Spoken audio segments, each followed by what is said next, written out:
Une femme qui souleva et soulève encore des polémiques. Une femme qui passionne historiens, médecins et prêtres. Une femme qui pendant 50 ans vivra sans manger, ni boire, ni dormir, paralysée et alitée dans l'obscurité totale.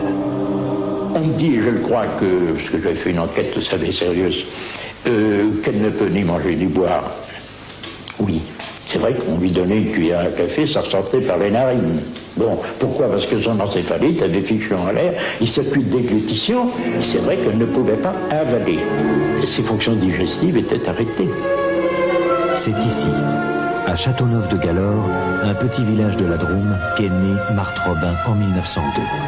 Elle y aura une enfance heureuse mais difficile, car ses parents sont de modestes cultivateurs et la vie dans les campagnes est rude à cette époque. Jusqu'à l'adolescence, Marthe sera une enfant vive, gaie et très pieuse. Mais c'est à l'âge de 16 ans que tout bascule. Marthe est alors frappée d'un mal mystérieux.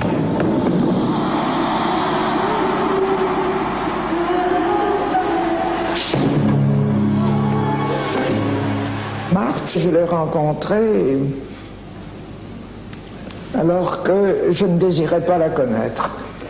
J'avais entendu parler d'elle, naturellement, mais j'avais une très mauvaise idée sur elle. Je pensais que c'était une sorcière et j'ai toujours détesté les sorcières. Pendant 10 ans, de l'âge de 16 ans à l'âge de 26 ans, Marthe sera tourmentée par des souffrances atroces, au cours desquelles son corps se paralysera progressivement. C'est aussi pendant cette période qu'elle commencera à ne plus pouvoir s'alimenter. Vous devriez remercier Dieu de vous la donner. Tenez, mangez.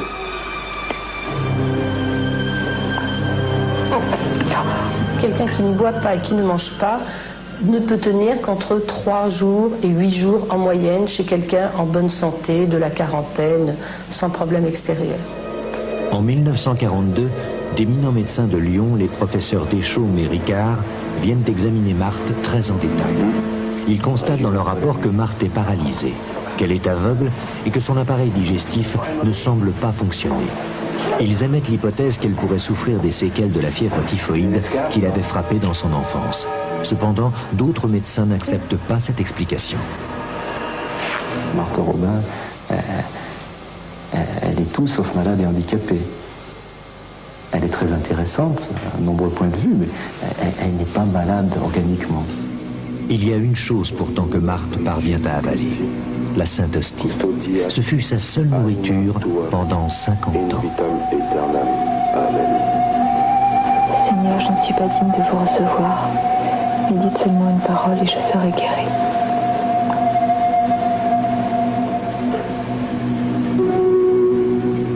Je ne conseillerais à personne de se contenter d'une hostie par semaine et de 3 gouttes sur les lèvres pour les décoller. Dites, au bout de la langue.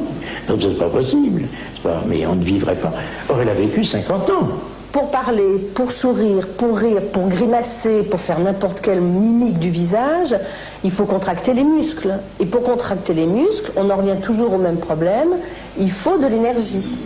Avoir de l'énergie, c'est avoir de la matière première, donc s'alimenter ou boire. Comment expliquer ce prodige défiant toutes les lois du corps humain? Quelle est la raison de ces terribles souffrances? Marthe, elle, donne un sens à sa douleur. Elle sait qu'elle a une mission à remplir auprès des hommes et que Dieu lui a demandé de se sacrifier pour eux. À partir de 16 ans à 26 ans, elle était prise dans une spirale de maux abominables dans lequel elle était de plus en plus paralysée, dans lequel elle ne pouvait plus manger, elle pouvait parler, mais elle finissait par n'y voyait plus, ou elle ne supportait plus la lumière, et elle souffrait atrocement. Pendant 50 ans, prisonnière de son mal, Marthe ne sortira plus de sa petite chambre obscure.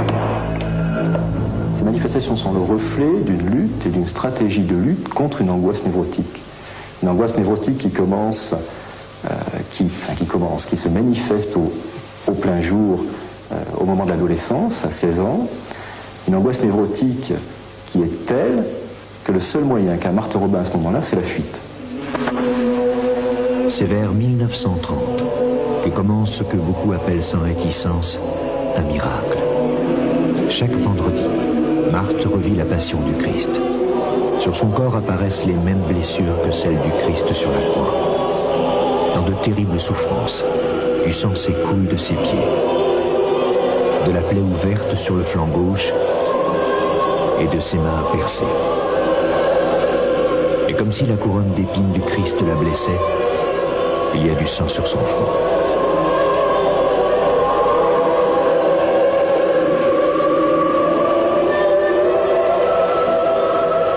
C'est ainsi que tous les vendredis, Marthe accepte de souffrir comme le Christ l'a fait, par amour pour les hommes.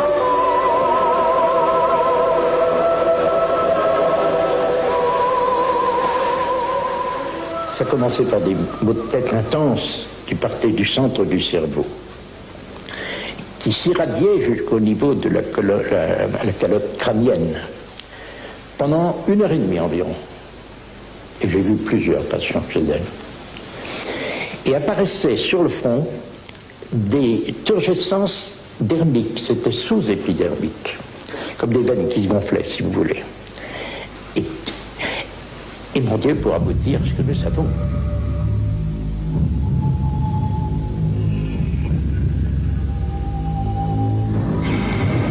Il y avait d'autres moments terribles dans la vie de Marthe. Des moments où elle semblait lutter contre des forces d'une incroyable violence. Pour elle, ces forces, c'était le diable qui essayait de la posséder. Et chaque semaine, avant de vivre la passion, Marthe se livra à un combat avec les démons.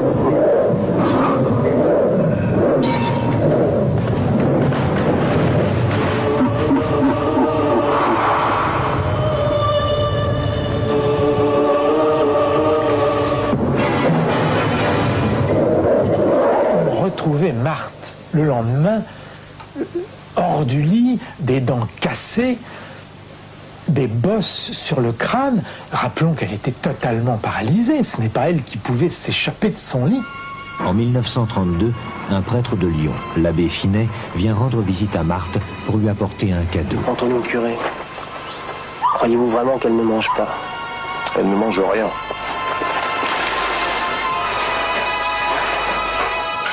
Mon père, vous êtes celui que Dieu m'envoie pour prêcher mes retraitants. C'est vous qui devez venir à Châteauneuf créer le premier foyer de charité. Mais je ne suis pas du diocèse de Valence, mais celui de Lyon. Ne vous inquiétez pas, Dieu s'occupera de tout. Elle savait que c'était celui qui devait venir, mais lui ne le savait pas encore. Et alors, il devait rester 10 minutes, il est resté 6 heures. Et à la fin, elle lui a dit, c'est vous qui allez créer les foyers de charité et d'amour. Pendant 40 ans, l'abbé Finet va consacrer sa vie à la mission de Marthe. Grâce à lui, sans bouger de sa chambre, elle va créer 70 foyers de charité partout dans le monde. Il y avait dans Marthe des choses invraisemblablement extraordinaires, comme le fait qu'elle ne mangeait pas, qu'elle ne dormait pas, qu'elle ne buvait pas, qu'elle causait avec le démon. Bon. Et puis, quand on parlait à Marthe de ces choses extraordinaires, elle vous disait, les choses qu'on vous raconte sur moi, ça n'a aucune importance. Je n'y attache aucune importance. Marthe, c'est la personne la plus extraordinaire que j'ai rencontrée. Marthe Robin est morte le 6 février 1981, à l'âge de 79 ans. Sa notoriété fut telle que durant toute sa vie, elle reçut près de 100 000 personnes qui venaient chercher auprès d'elle le réconfort et la lumière. 8 000 fidèles ont assisté à son enterrement, ainsi que plus de 200 prêtres, évêques et archevêques. Pour beaucoup, Marthe est une sainte, mais l'Église ne s'est pas encore prononcée à ce sujet.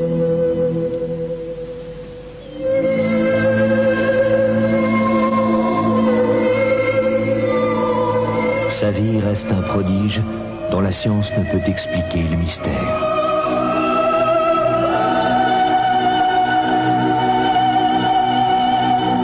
Il faut préciser que pour aussi